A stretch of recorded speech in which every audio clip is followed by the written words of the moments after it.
Hey everybody, today we're talking Maxine Waters. I'm back. It's Monday. I'll see you on the other side. I plead the first, white shirt, blue jeans. I plead the first, American dream. I plead the first, white shirt, blue jeans. I plead the first, American dream. Hi everybody, just like I said in the intro, we're talking Maxine Waters today. I'm going to let you guys know what I think about all her loudmouth comments, and we're going to talk a little bit about where I was last week because I went MIA on you guys. So, we'll start with, of course, Representative Maxine Waters. There's a lot out there right now. If you haven't already seen it, if you're depending on me for your news, first of all, don't do that. I'm just an opinion guy. But there's a ton out there. She basically came out and said that the rioters for the Derek Chauvin case should be more confrontational.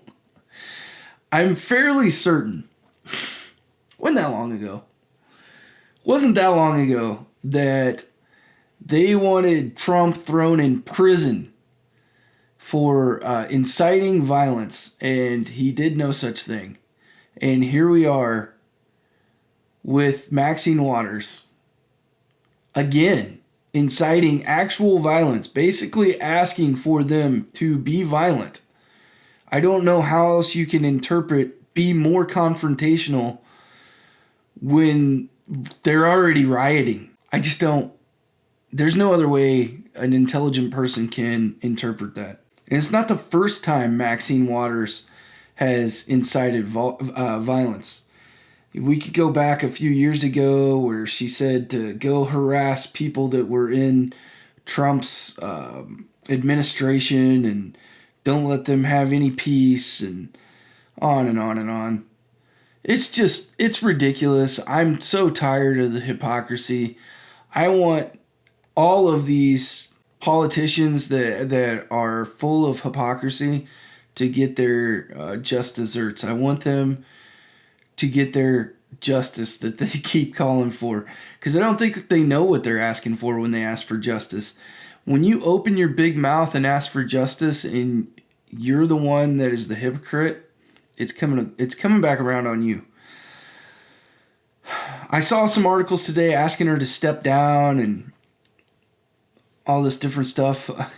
You know, one guy on Facebook, I think, said it best. He was like, no, don't step down. We want to kick you out. I'm with it. I'm on it, man. Maxine Waters, the rest of the liberal gang, man. I'm so done with it, man. So tired of it.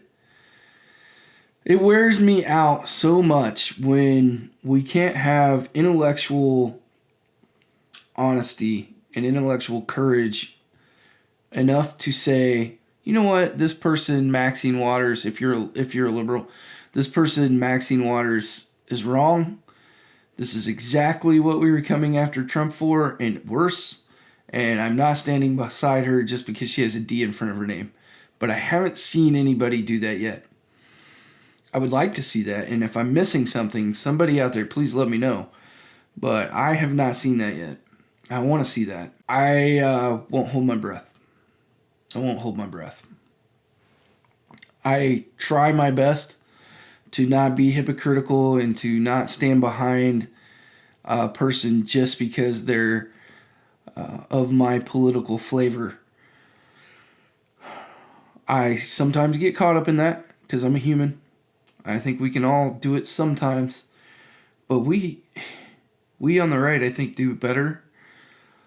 I think we have not always done the best with it. And I think specifically lately for the last probably, 8-10 years, it's been getting worse and worse where, it's tribal. I was talking about this with my friend Ted this weekend, he is on the left.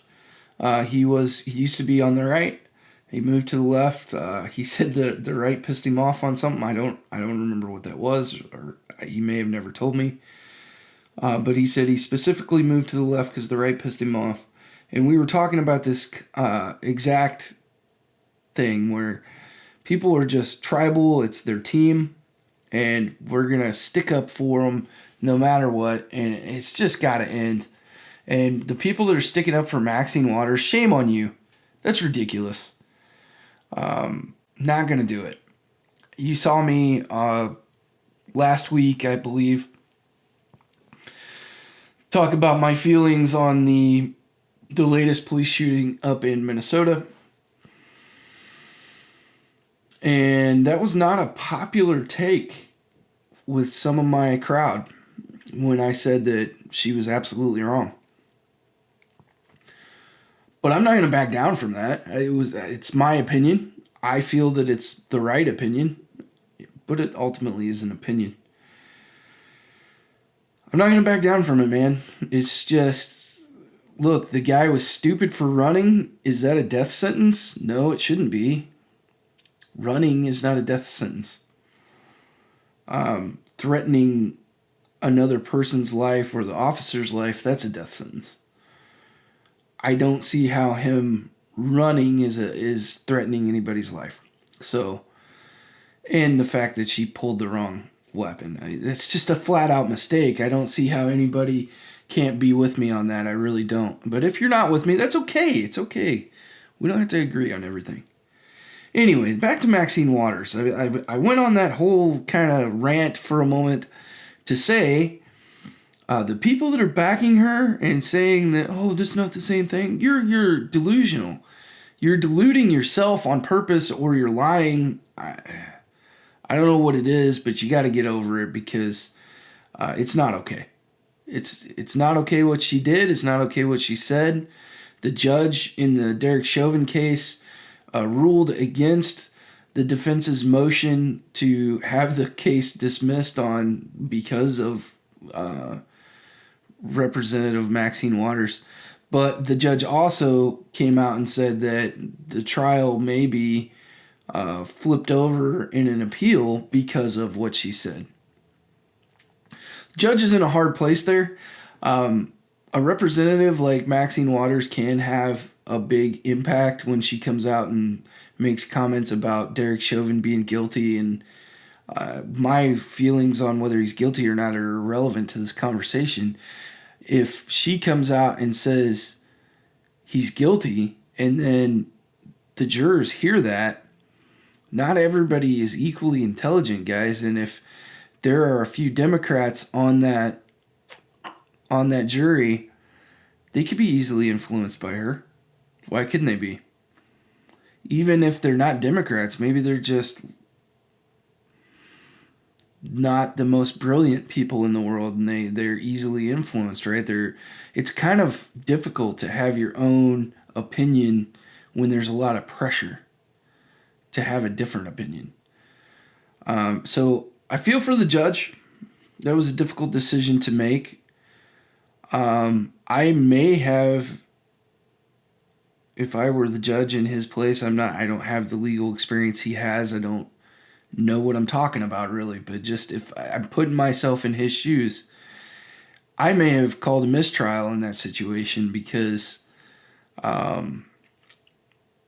did it affect the trial? Did it affect the jury's capability to come to a reasonable opinion on their own? Maybe. But then again, they move trials a lot of times to make sure that they're in a place where the defendant can get a fair trial and all that. That's kind of irrelevant in a case like this, because there's nobody in America that doesn't know the details of this case. It's probably very difficult to find jurors for this case that both the defense and the prosecution agreed on. I'll end with this. I had a busy week last week. I had a very stressful week. It's getting closer and closer to my retirement day, which is 1 June. And as it draws closer, there's going to be times where I can't make all 3 videos for the week. So be patient with me.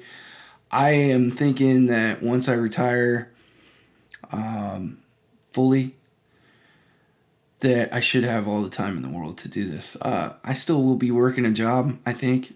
I haven't made the decision on that, whether I'll be working full-time or not. But that's still still up in the air. There's still a lot of things up in the air in my life, and I get really stressed out sometimes, guys. So if I don't get all my videos out for the week, don't worry about me. I'm good. I just probably really, really, really busy. Or I'm really stressed out and just need to take a break. So I appreciate all the support. You guys like, share, subscribe, and thank you for everything you guys do for me. I appreciate it. We'll see you on Wednesday. Yeah. Everybody smoking all the greenery. Yeah. Close the match 'cause they were handed down to me. But I'm still fly, I know. I'm still fly, let's go. It could all be worse, I could be a hater like you. It could.